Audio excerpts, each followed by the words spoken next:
Pour un événement qui démarre. Nous sommes le vendredi 18 octobre 2024 et l'événement du jour est la célébration de la journée mondiale de la ménopause. La ménopause qui est cette période de la vie de la femme qui est marquée par l'arrêt de l'ovulation et de la disparition des règles et entraîne une baisse des hormones sexuelles, ce qui entraîne également une baisse de désir sexuel chez les femmes atteignant l'âge de 50 ans. Et pour en parler, bien entendu, nous recevons sur ce plateau un médecin, un gynécologue obstétricien, pour être plus précis. Il s'agit du docteur Roche-Famo. Bonjour, docteur, et bienvenue. Bonjour, Mireille Flore. Bonjour, chers téléspectateurs. Alors, on parle de ménopause. Vous recevez de nombreuses femmes au quotidien. Est-ce qu'elles viennent souvent vous consulter pour la ménopause?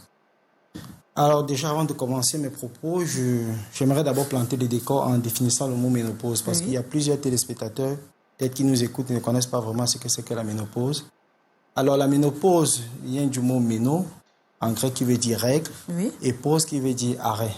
Alors la ménopause, c'est l'arrêt des règles. Alors, dans notre société, la ménopause reste encore un sujet tabou parce que la question a été très bien faite d'être posée par Flore. Très peu sont les femmes qui viennent consulter pour ménopause ou alors pour les signes associés à la ménopause. Très peu dans notre société. On peut dire que ça reste encore un sujet tabou. Alors généralement, lorsqu'elles viennent, elles se plaignent de quoi? Avant que vous découvriez qu'il s'agit là des signes de la ménopause, peut-être qu'elles ignoraient, mais elles sont quand même venues consulter pour autre chose. Et en passant, vous les révélez qu'elles souffrent. Oui, très souvent, c'est au décours de la constatation qu'on se rend compte qu'effectivement, il s'agit de la ménopause.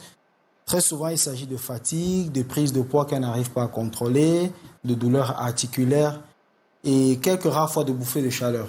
Donc, elle vient vous dire, docteur, je me sens bizarre, je commence à prendre trop de poids alors que je ne mange pas, alors j'ai des bouffées de chaleur. Et là, vous dites, madame, vous souffrez? Probablement de la ménopause. Et comment elles accueillent la nouvelle? Comment elles réagissent souvent lorsque vous leur dites que voilà, vous souffrez de ménopause? Est-ce qu'elles sont réceptives? Est-ce qu'elles sont un peu effrayées? Pour la plupart, je pense, elles sont déjà à peu près au courant de leur diagnostic. Donc, elles viennent juste pour avoir une confirmation. Parce que quand vous dites, madame, quelle est la date de vos dernières, elle va vous dire que ça fait à peu près un an et demi que je ne vois plus mes règles. Et après, elle va vous dire, oui, je m'en doutais, on m'en a parlé et tout. Bon.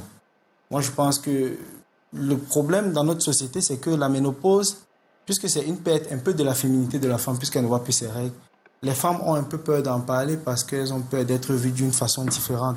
Mais sinon, elles viennent pour ce problème de ménopause. Ouais. D'accord. Alors, on sait que la ménopause n'est pas une maladie, c'est juste une perte de la vie de la femme. Alors, à partir de... Elle peut durer combien de temps, la ménopause? Alors, l'intervalle de temps. La ménopause, dès qu'elle s'installe, elle a vie. Je veux dire les symptômes de la ménopause, c'est-à-dire qu'on aura les bouffées de chaleur, la prise de poids, la baisse de l'activité sexuelle ou du désir sexuel. Pendant combien de temps? Est-ce qu'après ces symptômes-là, après cette période difficile-là, on va reprendre... Alors, il faut déjà préciser que avant d'atteindre le stade de la ménopause, on passe par une étape qui la précède, qui est la préménopause. D'accord. Alors, la préménopause, très souvent, ce qu'on constate, c'est que les femmes qui vont ressentir les symptômes de la ménopause en période préménopausique vont plus subir les signes de la ménopause après la ménopause, c'est-à-dire en période de ménopause. La préménopause... Expliquez, voilà, on veut bien comprendre ce que vous dites là. Alors, la ménopause, déjà, elle se caractérise par, comme vous l'avez si bien dit, par l'arrêt de la production des hormones féminine, c'est-à-dire l'œstrogène et la progestérone. Tout à fait. Alors, le cerveau, comment est-ce qu'il réagit?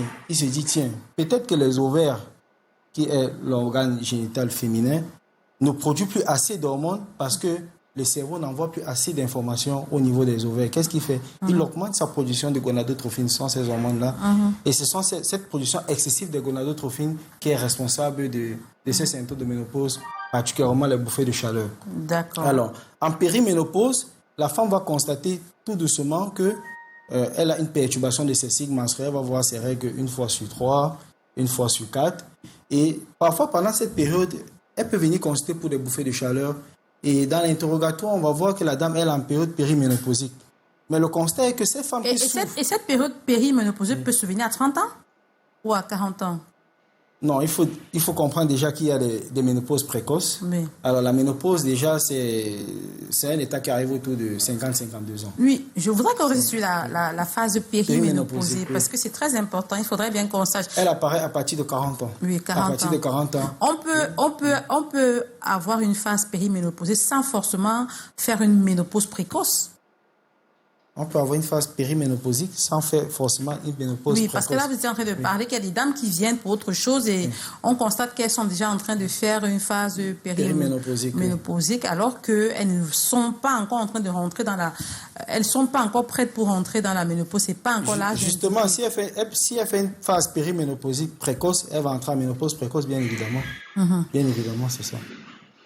D'accord. Alors aujourd'hui, tout à l'heure, tu as dit que ça reste encore un sujet tabou. Les femmes ont peur d'en parler, surtout qu'elles savent que désormais, elles ne pourront plus être comme elles étaient avant. Qu'est-ce que vous faites, vous, au quotidien, dans vos consultations pour les amener, pour leur redonner confiance et tout?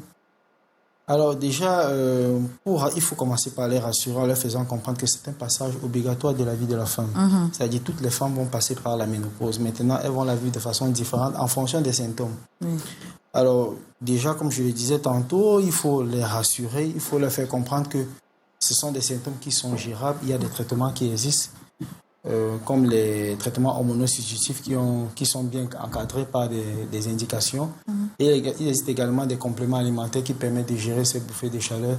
Mais c'est beaucoup plus de la psychothérapie et voilà, une éducation sur le nouveau mode de vie. D'accord, il y a des dames qui disent que voilà, moi, je ne sais même pas si je suis en ménopause, j'ai rien senti, j'ai pas eu des symptômes, j'ai pas eu des signes. Et d'autres qui en souffrent vraiment. Qu'est-ce qui peut expliquer cela? Alors, qu'est-ce qui peut expliquer les organismes sont un peu différents, ils sont vraiment différents. C'est-à-dire, la manière avec laquelle une femme va vivre, je vais prendre la période des règles, une femme va vivre ses règles, il y a des dames qui ont des règles douloureuses, il y a des femmes qui ont des règles non douloureuses. Alors, c'est la même chose avec la ménopause. Il y a des dames qui vont sentir des signes de ménopause de façon un peu fufus, et il y a une superposition familiale. C'est-à-dire quoi? Si une femme a une maman qui a une ménopause foudroyante, elle est à risque d'avoir des enfants qui auront ce type de ménopause. Si une femme a une ménopause... Donc c'est un peu génétique, les douleurs sont génétiques. Non, pas les douleurs, les signes de la ménopause. Les signes de la ménopause et sont... même l'âge de la ménopause, il y a une superposition familiale. Ouais. D'accord. Alors, nous parlons aujourd'hui de ménopause en raison de la célébration ce 18 octobre de la Journée mondiale de la ménopause. Docteur Roche-Famo, vous, en votre qualité de gynécologue obstétricien, qu'est-ce que vous pouvez dire aux femmes qui nous regardent, qui nous écoutent en ce moment et qui ont encore des appréhensions, qui ne sont pas encore entrées dans la phase de ménopause, et celles qui sont déjà en ménopause? Alors, le conseil que je peux apporter à cette dame, c'est qu'il faut déjà qu'elle sache que c'est, comme je le disais tantôt, c'est une étape obligatoire de la vie. Toutes les femmes vont être ménopausées à un moment donné de leur vie. Il faudrait juste qu'elles soient ouvertes au dialogue, qu'elles sachent partager leurs difficultés, parce que beaucoup de femmes restent enfermées dans cet état de ménopause parce qu'elles ont peur, effectivement, qu'on les regarde comme des femmes diminuées, si je peux dire ça comme ça. Par contre, moi, je leur dirais que prenez ça comme une nouvelle étape de votre vie parce que vous n'aurez plus les menstruations qui peuvent souvent être gênantes, surtout pour les dames qui ont des règles douloureuses. Vous n'aurez plus à réfléchir par rapport à la contraception parce que vous ne pouvez plus faire d'enfants. Donc, c'est une autre façon de voir la chose pour pouvoir mieux vivre sa ménopause. Donc, je dirais à ces femmes, si vous avez un souci, venez à l'hôpital et on va en parler. Et d'accord. Et à celles qui ne sont pas encore ménopausées, qu'est-ce que vous leur dites? Alors, à celles qui ne sont pas encore ménopausées, je leur dirais, bon, voilà... À partir de 40-42 ans, vous pouvez, pour certains, commencer à sentir les premiers signes de la ménopause. N'hésitez pas à consulter, on peut vous accompagner. Et parfois, certaines dames, justement, se retrouvent même surprises dans la ménopause parce qu'elles avaient beaucoup de plans de vie, elles n'avaient pas bien planifié leur maternité. Et après, elles viennent vous consulter à, je sais pas, 47-48 ans parce qu'elles ont un désir d'enfant. Et là, ça devient un peu difficile à manager. Donc, dès les premiers signes de la ménopause qui a été citée tantôt par... vous pouvez encore les reciter pour que celles qui nous écoutent prennent vraiment... Beaucoup plus, les bouffées de chaleur, l'état d'irritabilité, la nervosité, la prise de poids, les douleurs articulaires, une fatigue qu'on n'arrive pas à contrôler, une prise de poids également incontrôlée. D'accord. Et bon, Je pense que c'est tout. Voilà, donc nous espérons que le message est passé.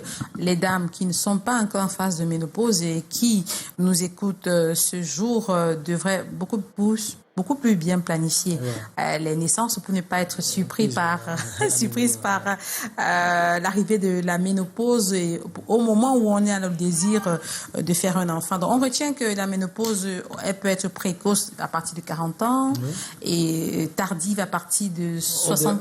Au-delà de 55 ans. Au-delà de 55 ans, donc 60 ans, on peut le dire ainsi. Donc, voilà, ne vous inquiétez pas si vous voyez vous avez votre ménopause, vous avez des signes à partir de 40 ans, sachez que vous êtes en train de faire une ménopause précoce. Et ne vous inquiétez pas si, après 55 ans, vous ne voyez rien. Sachez que vous allez faire une ménopause tardive. Merci, docteur Roche-Famo, d'être passé sur ce plateau. Merci d'avoir édifié les téléspectateurs de Canada International, notamment de Un jour, un événement. Mesdames, Messieurs, c'est ici que s'achève cet autre numéro de Un jour, un événement. Merci, Marie-Fleur.